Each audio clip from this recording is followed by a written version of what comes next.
मैं तो नहीं भूला हूं कि दिल्ली के अंदर किस तरह से ऑक्सीजन की कमी थी। हम में से कई लोगों को ऑक्सीजन के लिए मिन्नतें करनी पड़ रही थी दिल्ली और आसपास के इलाकों में। मैं तो नहीं भूला हूं कि दिल्ली के कम से कम 2 अस्पतालों में ऑक्सीजन की कमी के चलते वहां पर कई लोगों की मौत हो गई थी। मैं बिल्कुल नहीं भूला हूं कि दिल्ली हाईकोर्ट की दखल करने के बाद ही दिल्ली को केंद्र सरकार को ऑक्सीजन मुहैया करानी पड़ी थी।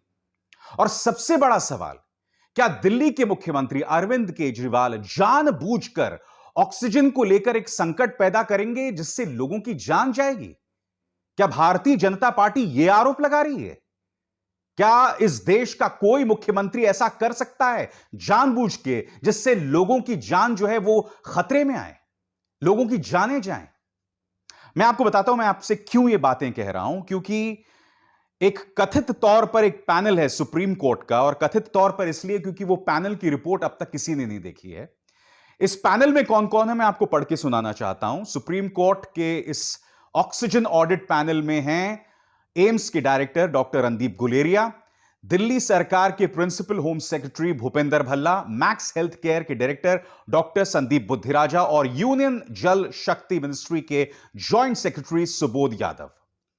ये तमाम लोग इसके अंदर हैं। और भारतीय जनता पार्टी का यह दावा है कि इस समिति ने यह कहा है कि अरविंद केजरीवाल सरकार ने 1 नहीं 2 नहीं बल्कि 4 गुना ज्यादा बढ़ा चढ़ा के दिल्ली की जो जरूरत थी ऑक्सीजन को लेकर वो पेश की। अब भारतीय जनता पार्टी यहां पर यह कह रही है कि इसके चलते जो बाकी राज्य थे जहां ऑक्सीजन के चलते लोगों की मौत हो गई, उसकी जिम्मेदारी किसी और पर नहीं बल्कि खुद मुख्यमंत्री अरविंद केजरीवाल पर है। क्या कहा मुख्यमंत्री अरविंद केजरीवाल के ऊपर भारतीय जनता पार्टी प्रवक्ता संबित पात्रा ने, आप खुद सुनिए। अरविंद केजरीवाल जी ने डिमांड किया था 1140 मेट्रिक टन का, उनका कैलकुलेशन का तरीका था, उन्होंने अपने तरीके से कैलकुलेट किया और कहा कि हमें 1140 मेट्रिक टन ऑक्सीजन चाहिए। मगर जब बाद में सभी दिल्ली के अस्पतालों से डाटा इकट्ठा किया गया कि दिल्ली के अस्पतालों ने वास्तविक रूप में अपने चरम पर कितना ऑक्सीजन इस्तेमाल किया उस दिन का, तो मालूम पड़ा वो मात्र 209 मेट्रिक टन था। कहां अरविंद केजरीवाल जी कह रहे थे हमें आवश्यकता है 1140 और कहां वो 209 निकला। अब जाहिर सी बात है इस मुद्दे को लेकर आम आदमी पार्टी सरकार बहुत नाराज है। मनीष सिसोदिया ने यह तक कह दिया है और वो पत्रकारों से कह रहे हैं कि वो रिपोर्ट कहां है, भारतीय जनता पार्टी से पूछा जाए। वो ये भी दावा कर रहे हैं कि मैंने इस समिति में तमाम लोगों से बात की है और उन्होंने कहा कि हमने किसी भी ऐसी रिपोर्ट पर दस्तखत नहीं किए। क्या कह रहे हैं मनीष सिसोदिया, आप खुद सुनिए।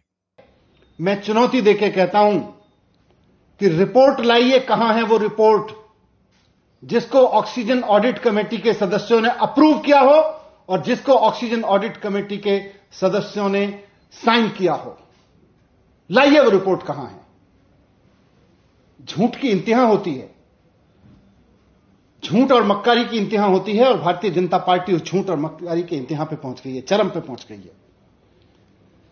यह मामला सुप्रीम कोर्ट में चल रहा है सब जुडिशियस से, और मैं कहना चाहता हूं कि सब जुडिशियस मामलों में इस तरह के षड्यंत्र ठीक नहीं है। और यही नहीं, मनीष सिसोदिया ये भी कह रहे हैं, आपके सामने ट्वीट है, मीडिया के मित्रों से मेरा आग्रह है कि बीजेपी के उस तथाकथित रिपोर्ट की ऑडिट कमेटी के सदस्यों द्वारा साइंड अप्रूव्ड कॉपी तो मांगिए जिसके बारे में बीजेपी बरगलाने की कोशिश कर रही है। मामला माननीय सुप्रीम कोर्ट की बनाई समिति का है, बीजेपी हेडक्वार्टर में बनी किसी समिति का थोड़े ही है। आज मैं आपके सामने कुछ सवाल रखना चाहता हूं। यह रिपोर्ट देखिए दोस्तों, गुजरात भी सुप्रीम कोर्ट के सामने जाता है और गुजरात मॉडल वाला गुजरात भाई, और वो कहता है wrote to centre for hike in oxygen allocation. यानी कि गुजरात भी कह रहा था कि ऑक्सीजन की कमी है, सुप्रीम कोर्ट से वो गुजारिश कर रहे थे। कौन सा गुजरात? जहां पर बीजेपी की सरकार है। कौन सा गुजरात? जहां पर मुख्यमंत्री एक जमाने में प्रधानमंत्री नरेंद्र मोदी हुआ करते थे। और यही हमने तमाम राज्यों में कहा। मैं ये सवाल पूछना चाहता हूं बीजेपी से, क्या आप ये कहना चाह रहे हैं कि पूरे देश में कमी सिर्फ और सिर्फ अरविंद केजरीवाल की वजह से हुई? और सबसे बड़ा सवाल जिसका जवाब आपको देना है, आप और हम जो दिल्ली में रहते हैं, हम सब जानते हैं कि कई जगहों पर कमी थी ऑक्सीजन की, कई जगहों पर ऑक्सीजन के सिलेंडर्स की कालाबाजारी हो रही थी। कई जो बेबस रिश्तेदार थे उन्होंने 3-3, 4-4 गुना ज्यादा दिया ऑक्सीजन के टैंक्स के लिए। और फिर दिल्ली हाई कोर्ट में जब यह मामला पहुंचा तो दिल्ली हाई कोर्ट ने लताड़ लगाई केंद्र सरकार को, और केंद्र सरकार को फिर तमाम जो हॉस्पिटल्स थे उन्हें ऑक्सीजन मुहैया कराना पड़ा। भाजपा एक बहुत गंभीर आरोप लगा रही है अरविंद केजरीवाल पर। क्या एक मुख्यमंत्री जानबूझकर ऐसा संकट पैदा करेगा जिससे लोगों की जान जाएगी?